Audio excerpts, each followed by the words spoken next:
can't see me, you Stevie. Wondering how I reach more evolutions than Eevee and make it look easy.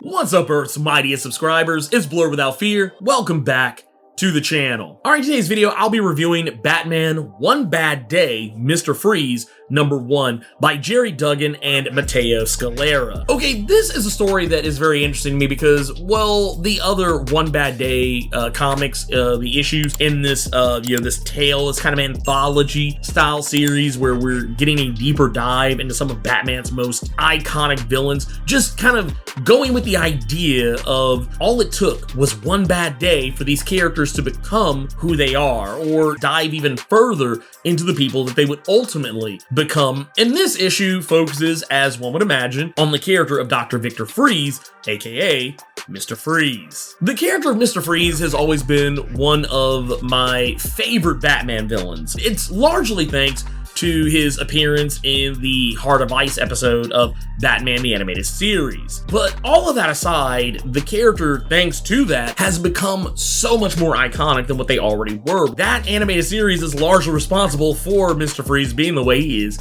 today, and I love it. And this is kind of playing on that. There's a lot of references to that episode of Batman the Animated Series, and going even further than that, there's also references to the relationship between Nora and Victor. It's one of those situations where, yeah, he just wants to get his wife back, and we always just kind of romanticize that in our own heads, thinking that they must have a perfect relationship. They had no issues or problems, but this comic actually hints at there actually being some issues between them, and that not everything was perfect, and that maybe the person that he's become today is not the person that she would still care about if she were cured of her disease and could live a normal life. Now, granted, some of this is technically already been addressed. If you were ever keeping up with Peter Tomasi's Detective Comic series, there was actually an issue of Detective Comics that took place during the Year of the Villain crossover event that focused on Mr.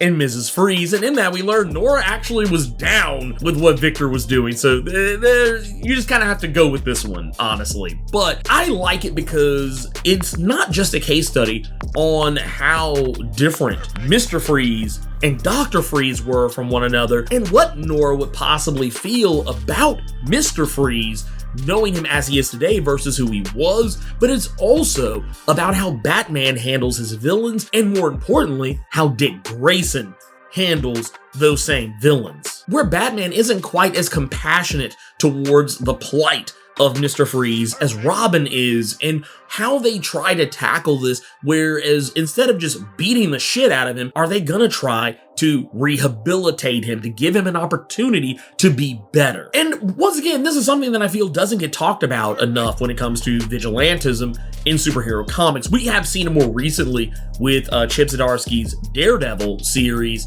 where Daredevil was actually held to task for killing someone accidentally while he was stopping a robbery. But it's one of those situations with Batman, I think it could always have gone so much further, because Batman just beats the hell out of mentally ill people more often than not, and doesn't really ever try to actually get them help. I mean, yeah, he does little things here and there, but them being locked up in Arkham is not necessarily the best way for them to get help, especially with how much of a revolving door Arkham Asylum is. And this comic does a really good job of humanizing Mr. Freeze, but also at the same time letting you know he is still a monster, but he's a monster because of a very specific thing, and it also kind of shows you that maybe Batman's crusade against crime isn't as perfect as a lot of people may want to believe it is. This comic is over 60, I believe, about around roughly like somewhere between 58 to 60 some odd pages long. Not a single page, I think, is wasted. And while the art is, for the most part, consistent in it, it kind of reminds me of